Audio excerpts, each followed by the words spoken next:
أما بعد أعوذ بالله من الشيطان الرجيم بسم الله الرحمن الرحيم শতকোটি কদম বেঁচে আবার এই মহান মুর্শিদ বিশ্বলি আমার প্রাণপ্রিয় কাটি জাকির কাদের প্রতিষ্ঠাতা বিশ্বলি খালাপুরকে আমার মহান মুর্শিদের প্রার্থনা লক্ষ্য করে কদম প্রদান করে উপস্থিত আজকে সবাই জাকির কাদের এবং সমাজসহ নেতৃবৃন্দ সহ জাকির কাদের শুভানুধ্যায়ী জাকির কাদের সমর্থকবৃন্দ আমার প্রান্তীয় এলাকার নয়মুদ্দান আলেম ওলামা সকল জনপ্রতিনিধি সকল আমার প্রান্তীয় হিন্দুবাসী আসসালামু আলাইকুম ওয়া রাহমাতুল্লাহি ওয়া বারাকাতুহু। ওয়া আলাইকুম আসসালাম ওয়া রাহমাতুল্লাহি ওয়া বারাকাতুহু।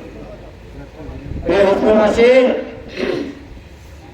স্বাধীনতার 54 বছরের ইতিহাস সম্বন্ধে আমার পূর্বে নেতৃবৃন্দ সুন্দর সুন্দর উদাহরণ, বাস্তব উদাহরণ আপনাদের সামনে তুলে ধরেছে। আজকে দেশের কৃষির অবস্থা কিরকম আমাদের কৃষক নেতা তা তুলে ধরলেন। জাকির পার্টি ছাত্র নেতা তুলে ধরলেন 54 বছরের ইতিহাস। 54 বছরে কি হয়েছে দেশে, কি হতে যাচ্ছিল, কি হয়েছে মোটামুটি শুনলেন। অন্যান্য নেতৃবৃন্দ বক্তব্য দিয়েছে, আপনারা শুনলেন। ভুল ভ্রান্তি ক্ষমা সুন্দর দৃষ্টিতে দেখবেন।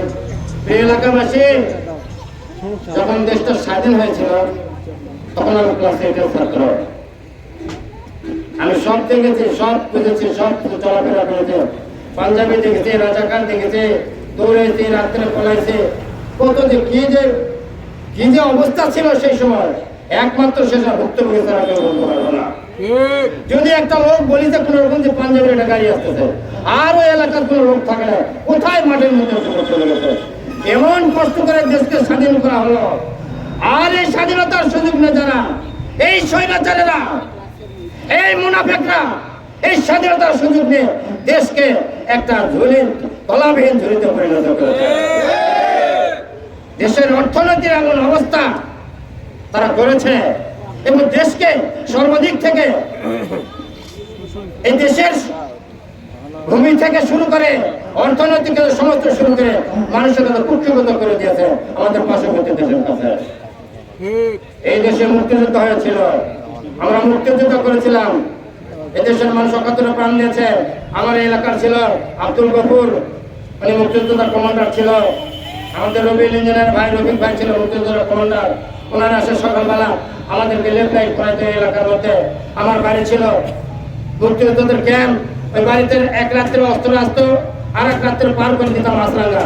ওই দিক দিয়ে চলে যেত আপনার বগুড়া অঞ্চলে যত অস্ত্র সরবরাহ করতে এই দিক দিয়ে ভুরত করে কলার ভুরত করে অস্ত্র পার করে আমরা মাছরাঙ্গাতে পৌঁছায় দিয়েছি। এই কষ্টের স্বাধীনতাকে নিয়ে, এই কষ্টের স্বাধীনতাকে পুঁজি করে যারা স্বাধীনতার লোক দেখেছিল আমাদেরকে, তারা এমন পর্যায়ে নিয়ে গেছে যা ভাষায় ব্যক্ত করার মতো নয়। এই দেশটা আর যদি কিছুদিন তাদের হাতে থাকতো, এই দেশে কথা বলতে পারতেন না। আজকে চেয়ে দেখেন পার্শ্ববর্তী দেশ, এই দেশে কোনো কিছু হলে একটা মানুষ এই দেশের একটা মূর্তি ভাঙে নাই। আমি জোর করে বলতে পারবো, এই দেশের হিন্দু সম্প্রদায়কে আমাদের দেশের মানুষ পাহারা দিয়েছে তাদের উপাসনালয়গুলোকে। বিনিময়ে তারা আমাদেরকে দেখিয়েছে।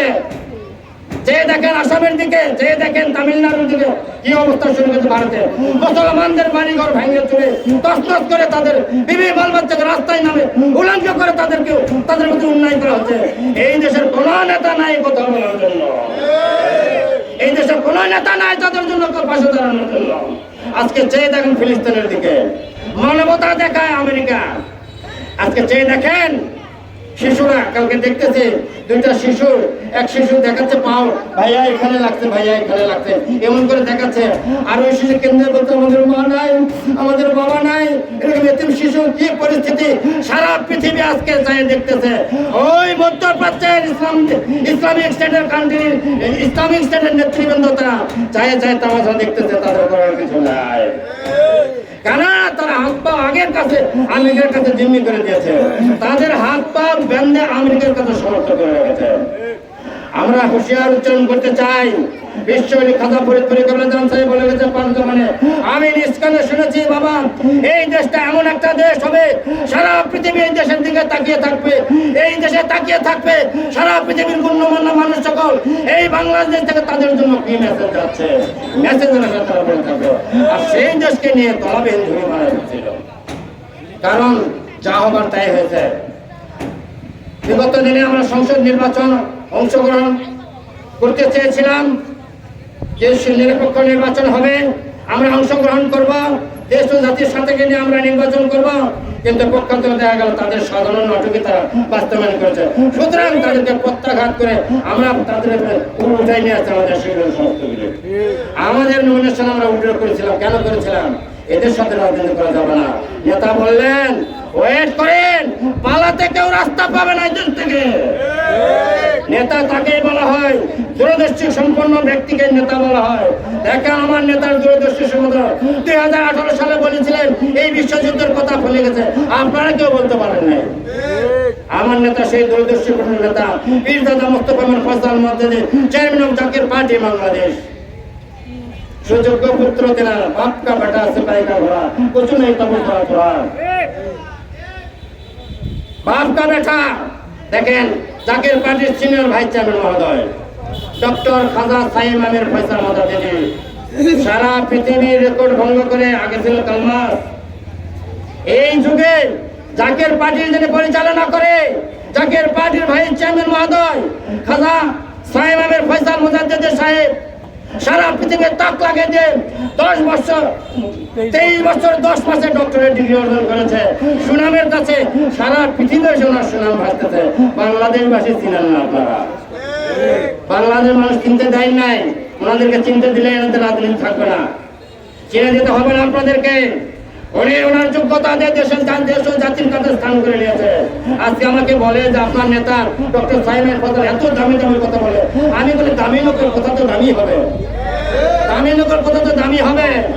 আজকে আসতেছে নেতা, তৈরি থাকেন সেই দিনের জন্য। বাংলাদেশে আর কোন অরাজকতা সৃষ্টি করতে দেওয়া হবে না, আর কোন রক্তের হোলি খেলা কিনতে দেওয়া হবে না। বাংলাদেশকে একটা আত্মনির্ভরশীল দেশ হিসাবে সারা পৃথিবীর জাতির কাছে পরিচয় করে দেওয়ার জন্য জাকের পার্টি আজকে রাস্তায়। জাকের পার্টি ততদিন পর্যন্ত রাস্তায় থাকবে, ততদিন পর্যন্ত বাংলা থেকে এই কুচক্রী মহলের শেষ না হবে, ততদিন পর্যন্ত জাকের পার্টি বাংলার রাজপথে থাকবে এবং সেই রেজাল্ট নিয়ে ইনশাআল্লাহ ঘরে ফিরবে। ভাই সকল, কথা অনেক আছে, কথা অনেক জমা হয়ে আছে, একসাথে সব শুনবেন। আমাদের একটা র্যালি আছে, আপনাদেরকে সেই র্যালিতে যোগদান করার জন্য আমি আমার সংক্ষিপ্ত বক্তব্যকে আমি সংক্ষিপ্ত করলাম। আমরা এখন র্যালিতে যাব, সবাই আসে আমার সাথে র্যালিতে বাজার প্রদর্শন করি ইনশাআল্লাহ।